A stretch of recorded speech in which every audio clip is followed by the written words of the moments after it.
Hi, my name's Elena, and I'm going to be talking about how smartphones are impacting our lives today. Did you know, according to the Pew Research Center, nearly 3/4 of Americans own a smartphone?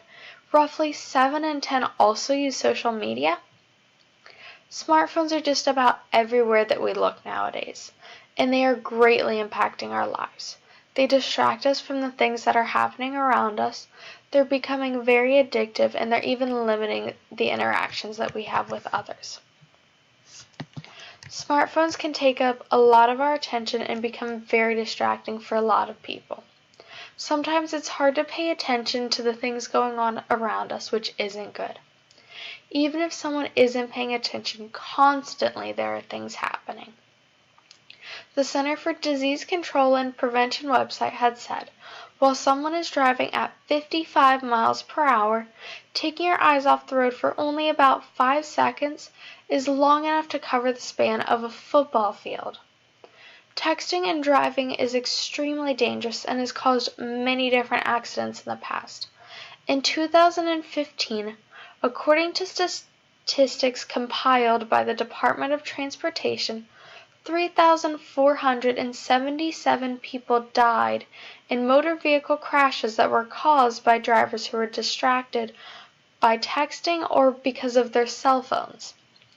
While it may only seem like you're looking down for a couple of seconds, it can still cause serious injuries if an accident were to occur.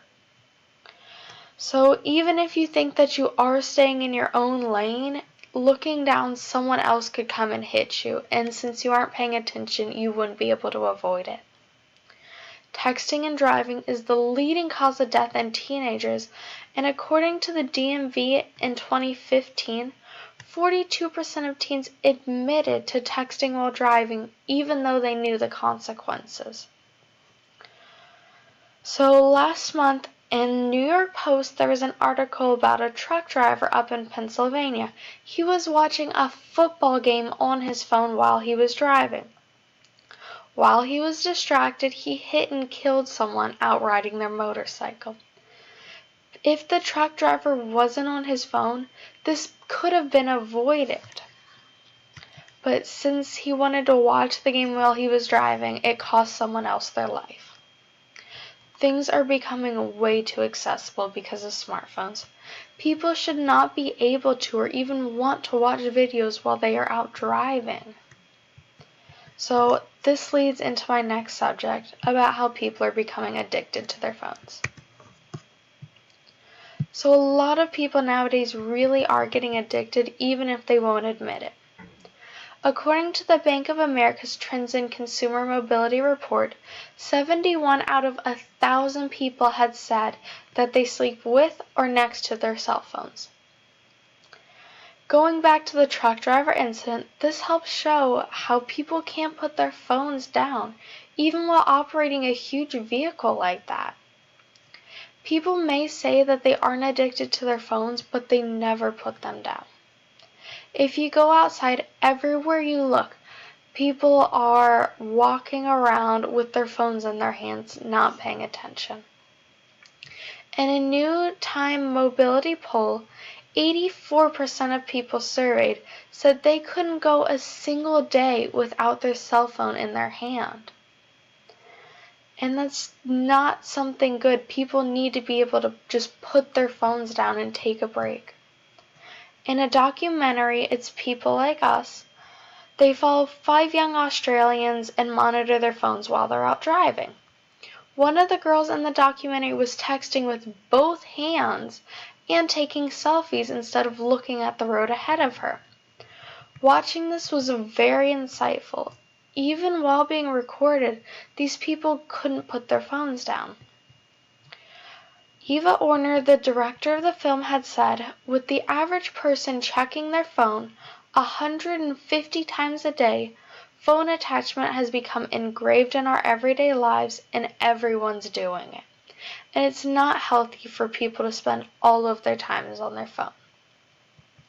There was also a journal article online which had talked about the impact that smartphones have on small kids.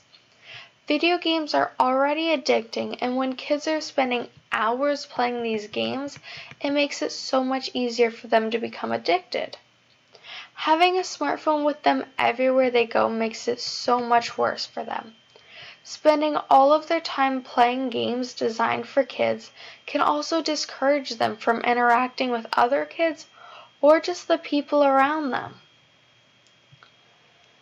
So, with people spending so much time on their phones, it truly does limit the amount of time they spend with the other people around them. In the book The Power of Off by Nancy Collier, she had said how these days when couples go out to eat, the first thing they do is pull out their devices if they're not already holding them, and she is so right about that.